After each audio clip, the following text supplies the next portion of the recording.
hope I'm audible. Good afternoon, everyone, and extremely sorry for the delay in the presentation, which was supposed to start quite early in the morning. Got stuck up. Uh, so what we're going to talk about something is patient experiences and how technology is going to be an enabler or game changer in that process.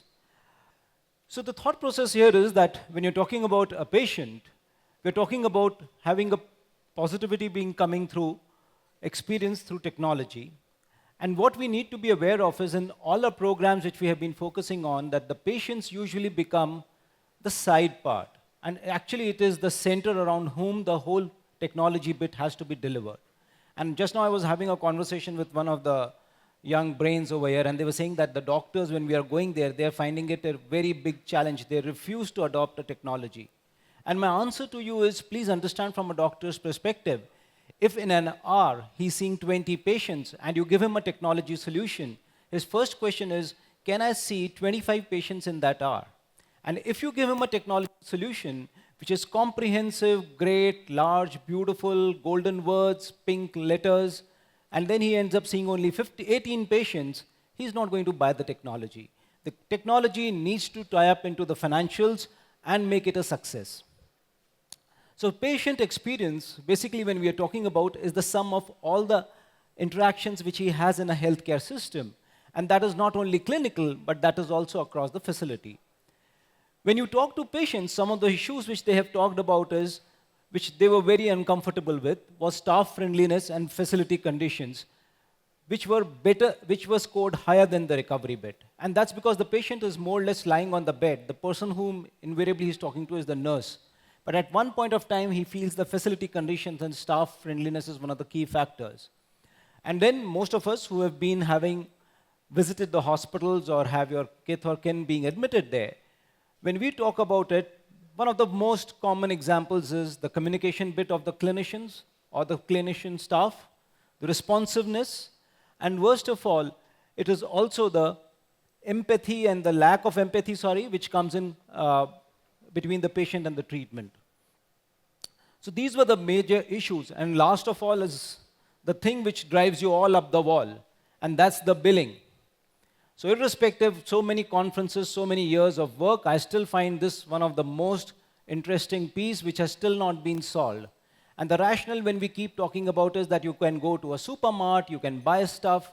The reason is that supermart, when you go, you know what stuff you are buying and you are aware of the price.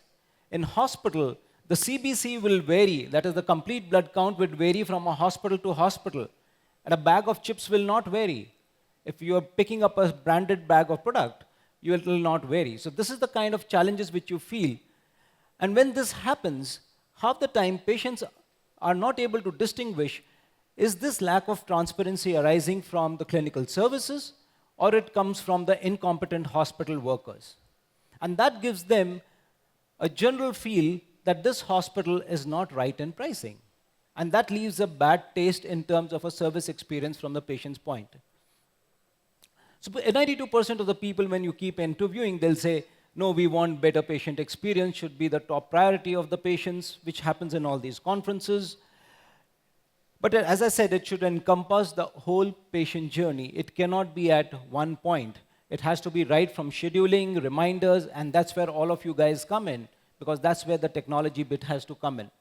And as I said, in a recent survey when we were discussing it, BMJ has quoted that if you are doing a good communication and a high patient satisfaction, it has the psychological effect of getting the patient's rehospitalization rates going down by almost 39 to 40%, which decreases the burden of the cost of care.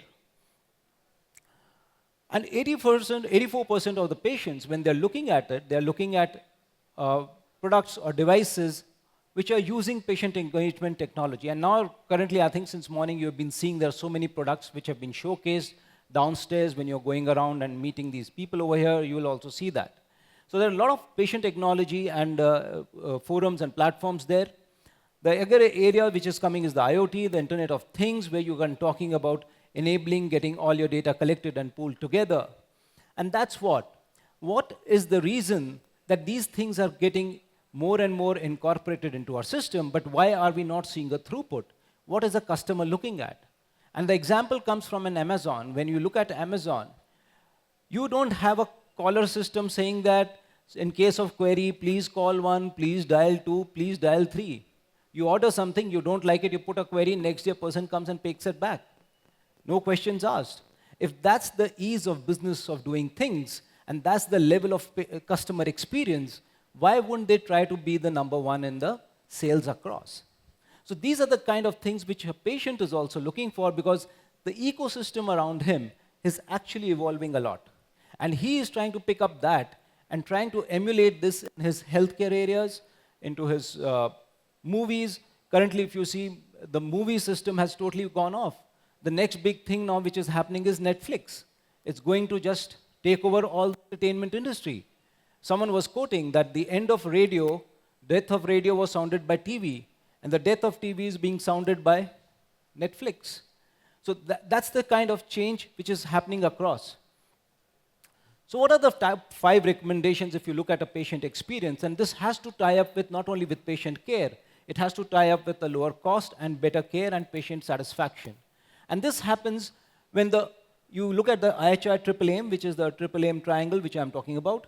It talks about improving the patient experience. It talks about the health of the population, and talks about the per capita cost, which needs to be brought down. And these all 3 have to tie up because of a technology solutions, which we're going to talk about. As I said, the technology cannot be looked at only experience. It has to be in a balanced measure. I can do phenomenal work clinically. I have said that I am doing extremely well. My length of stay has decreased. When our length of stay is decreasing, does it mean that you're shoving patient out of the hospitals earlier? Because and that again will leave a bad taste in patient's experience. On the other hand, you have something like you do phenomenally well, hospital, beautifully dressed people, great communication, and you go and tell, sir, I'm extremely sorry to tell you, but you have cancer. And that again is an experience. So both of them have to go in hand. Not the disease, but managing the disease, as well as managing your skills in terms of communication. And what we keep doing to identify these things are doing online surveys, doing feedbacks, and now we are also asking some other teams to do that on behalf of us. Second thing which keeps happening is we keep asking about doctors. And the challenge here is the communication which happens when you talk from a caregiver's perspective. It doesn't happen from a doctor alone. It happens as a team. So you need to ask questions, how was the caregiver team? How was the communication between the nurses and doctors? Did they get along? Did you find, because most of the time when you are in the hospital, you'll find the doctor has said something, the nurse comes and gives something, and again you have a query. And invariably that comes and fills up in your hospital where you've written poor feedback, that the nurse didn't give me this in time, or she. And when you inquire, you do a typical analysis, they'll say the doctor struck it off, it was not required, he said when you need it. The other most important part is employee engagement. And this thing cannot happen in a silo where I keep talking about the patient. It needs to talk about the people who are the caregivers. At the end of the day, if they themselves are so much worked up, they will not be giving their full percent. As a result of which, these are some kind of data which I've thrown up for you. Every 1% increase in employee engagement, that means the scores have increased by 1%. The hospital willingness by other customers has increased by about 0.25%. So as a result of which, it is not only talking about your hospitals getting secondary referrals, you're also talking about a revenue footfall, you're talking about increase and betterment of your services. And the most interesting bit is the healthcare analytics, which has started entering in our systems now, where you're continuously digging into data and trying to understand what is my patient's choices and what is he liking. So we are doing this to help physicians and patients to anticipate major adverse events, which I talked about. But as I said, it has to talk about patient experience, it has to talk about clinical outcomes and employee satisfaction. When you're digging into this data, the kind of people who are coming in, the demographic profile, the socioeconomic profiles, and what you can do with them. The most interesting bit, which I think a lot of the teams which we saw come here and present right now, were talking about innovative technologies which are talking about improving and reducing the stress on the patients and their visitors. We are talking about real-time location, GPS-based facilities. We are talking about communication devices, electronic patient feedback systems, interactive education systems where people are actually hooked onto a training module or a teaching module. And then smart rooms, which are the newer areas. I'm going to show you a small clip on smart rooms that allow patients to customize their environment and waiting rooms during high stress. This has happened in Nationwide Children's Hospital. And what they have done is these are children who are undergoing treatments for hemophilia, and as a result of which they have to be, every week, they have to be needled because they have to put in the drug. And as a result, these children keep making a lot of noise, they cry, and it's really tormenting for them. And what do you do? Because and understand, the younger generation is very tech savvy. They are far more tech savvy than any one of us right now. They understand Android phones better than any one of us. They already are hooked onto it.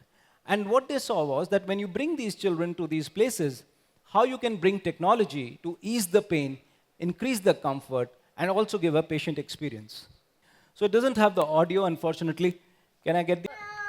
3 times a week, 6-year-old Brody Bowman struggles with the anxiety of getting stuck with a needle. Brody has hemophilia and needs infusions every few days to help his blood clot.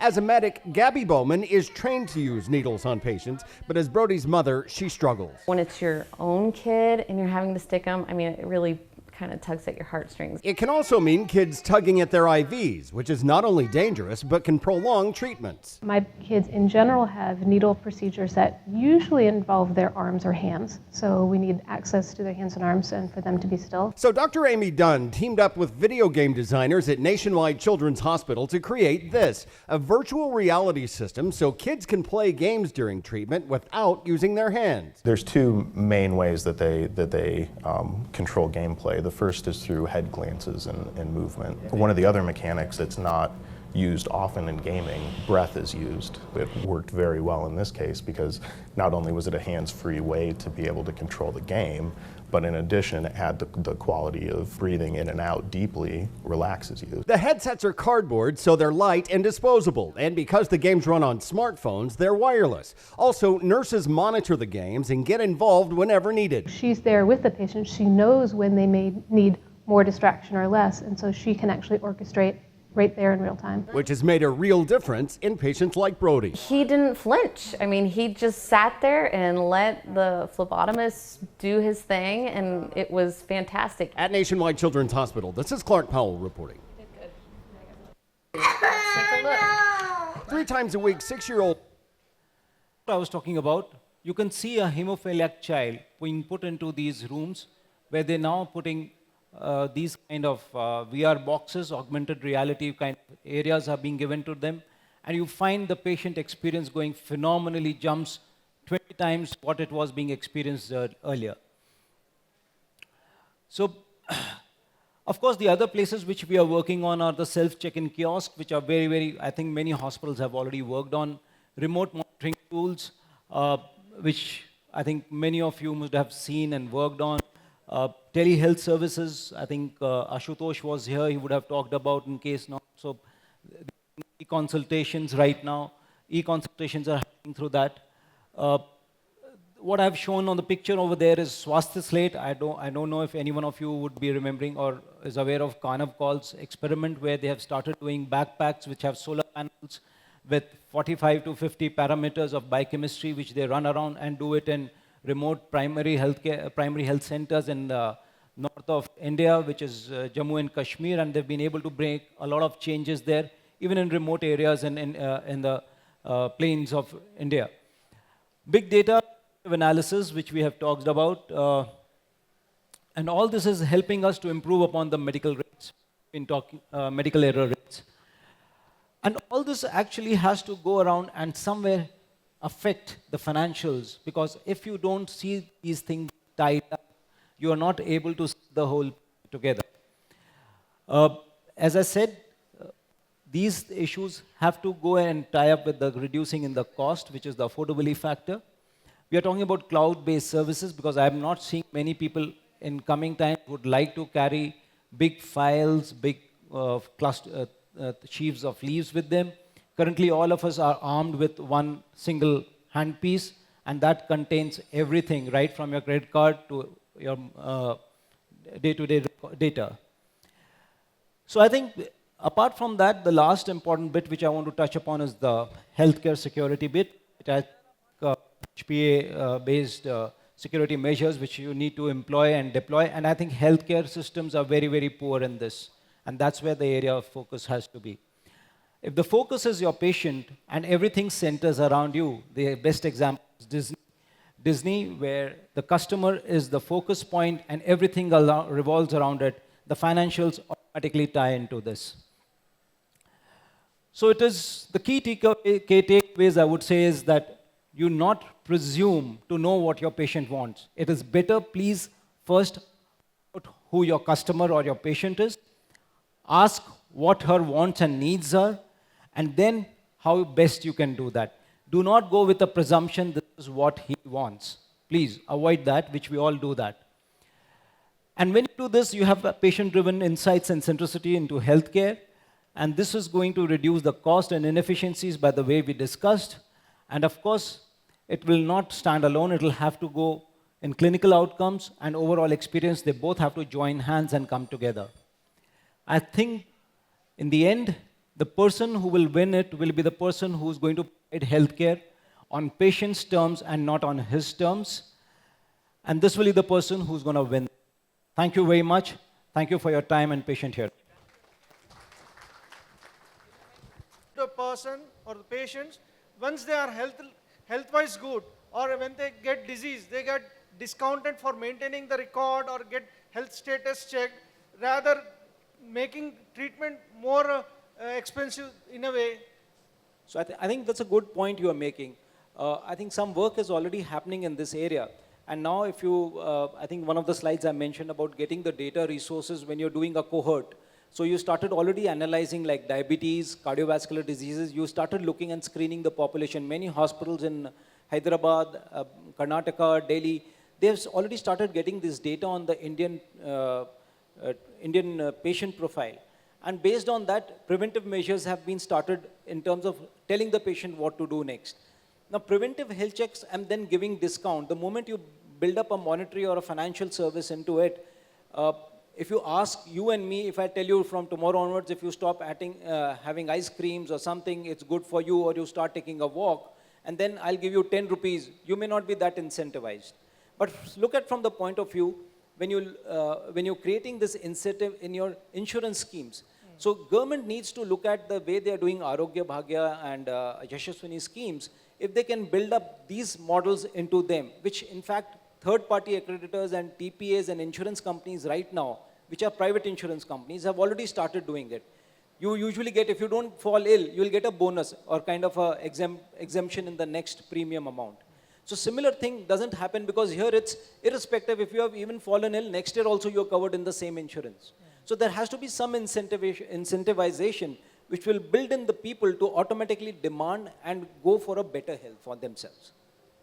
And one more thing, like geriatric care can be made more accessible, because those people are more for hospitalization unless they are made a proper parameters like diabetic status or hypertensive status brought to a regular notice, than preventing, means making a hospitalization.